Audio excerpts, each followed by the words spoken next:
In the summer of 1866, on the stretch of West Texas Trail that would come to be called the Goodnight-Loving Trail, a rancher named Charles Goodnight welded an iron box onto the back of a retired army wagon and handed one cook 40 hungry drovers to feed off nothing but that box, a cast iron skillet, and whatever beef the trail gave up along the way.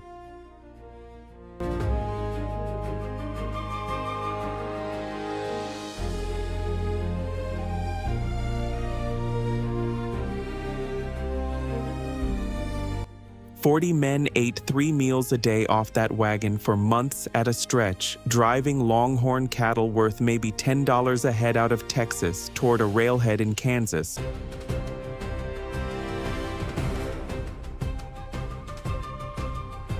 Where the same animal might bring 40, and a cook who fed his crew badly 100 miles from the nearest town didn't stay a cook for long.